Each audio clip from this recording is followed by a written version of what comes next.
இன்னைக்கு நடக்க இருக்கிற ஐபிஎல் போட்டியில தலா 2 வெற்றி 2 தோல்விகளை சந்திச்சிருக்கக்கூடிய அணிகளான லக்னோ கொல்கத்தா அணிகள் மோத இருக்கிறாங்க. லக்னோ கடைசி போட்டியில மும்பை அணியையும் கொல்கத்தாவும் மும்பை அணியையும் ஜெயிச்சிருந்தாங்க. லக்னோ அணி பேட்டிங்ல எய்டன் மார்கரம் மற்றும் நிக்கோலஸ் புரன் பெரிய அளவுல நம்பி இருக்கு. அதே மாதிரி மிடில் ஆர்டர்ல ஆயுஷ் பதோனியும் ரிஷப் பந்தும் பெரிய ரன் அடிக்க வேண்டிய கட்டாயத்துல இருக்கிறாங்க. பந்து வீச்சுல திக்வேஷ் ரதி மற்றும் ஷதுல் தக்கூர் இம்பாக்டை ஏற்படுத்துவாங்கன்னு சொல்லப்படுது. அதே மாதிரி கொல்கத்தா அணியை பொறுத்த வரைக்கும் குவிண்டன் டி காக், ரஹானே பெரிய ஸ்கோர் அடிச்சா ஈஸியா ஜெயிக்க முடியும் அப்படிங்கிற நம்பிக்கையில இருக்காங்க கேகேஆர்.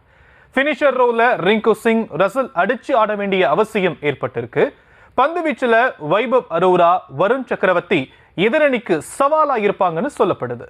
லக்னோ அணியோட பிளேயிங் 11 பொறுத்த வரைக்கும் Mitchell Marsh, Aiden Markram, Nicholas Pooran, Rishabh Pant, Ayush Badoni, David Miller, Abdul Samad, Shardul Thakur, Akash Deep, Ravi Bishnoi, Avesh Khan அணியில இடம்பெறுவாங்க அப்படின்னும் பந்து வீச்சுல திக்வேஷ் ரதி இம்பாக்ட் பிளேயரா இடம்பெறுவார்னு சொல்லப்படுது.